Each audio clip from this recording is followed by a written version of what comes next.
Thank you, Madam Chair, and I want to thank you and Senator Rounds for bringing us together on this important hearing today. And to all the panelists, thank you for your input. Also good to see my friend and colleague, Senator Warner, and it was good to work with him and others in providing that big bump up to CDFIs as part of the bill we passed last December. And I do have a couple questions regarding the status of the rollout there. But first, I also serve on the Appropriations Committee, and I chair the subcommittee that oversees the appropriations through the Department of Treasury to CDFIs. And we've been working on a bipartisan basis to try to increase funding for CDFIs, given the critical role they play in economic development at the community level.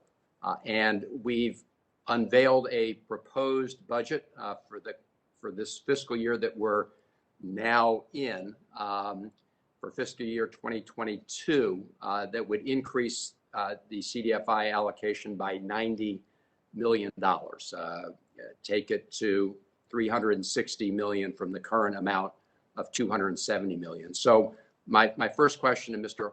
Holtzclaw is, do you agree that CDFIs have the capacity to absorb this additional funding? And what would be the consequences if we're not able to provide the additional funding, if we simply straight line CDFI funding at current levels? Thank you, Senator.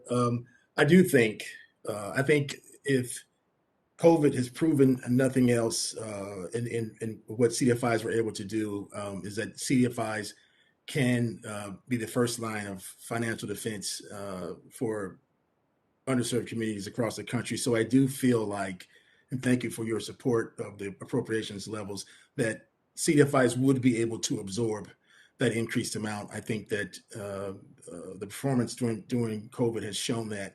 In regards to the second part of your question,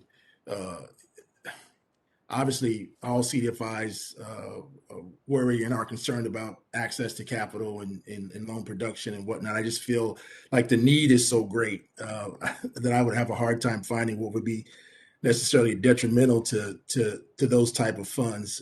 And then also too, Senator, I don't know if you were here during my testimony, but I also talked about not only that money going to the CDFIs, but also the fund being able to have enough administrative support internally to deal with the demand of surge of applications for certified CDFIs going on right now, as well as the awarding of grants and allocation authority from last year. They're very short staffed, but I think there's also a play there as well. CDFIs can get a lot of that money from an FA and TA standpoint. I think there's also a desire from the coalition standpoint for us to support the CDFI fund from an administrative standpoint.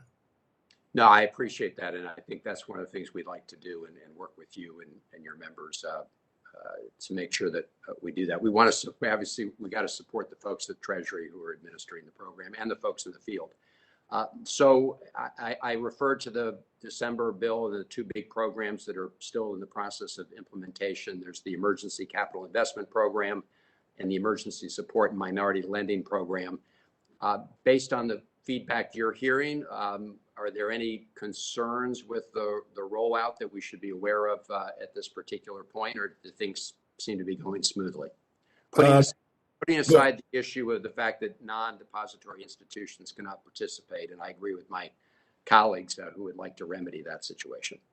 Right. From our membership, Senator, we're not hearing anything negative in regards to the rapid response. And then obviously a couple of weeks ago, the ECIP program, when I would check in with some of the folks who were able to garner some of that money, I would hear things like, transformational, game changer, again, because especially from a lot of the minority deposit institutions that I reached out to. I had a conversation with the second oldest CEO of the second oldest Black bank in the country in Durham, North Carolina. And he just said, it's unbelievable what that's going to allow him to be able to do.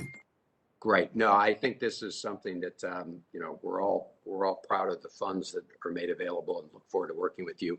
My final question, Mr. Altman, relates to providing an opportunity for more CDFIs to participate as lenders under the SBA programs.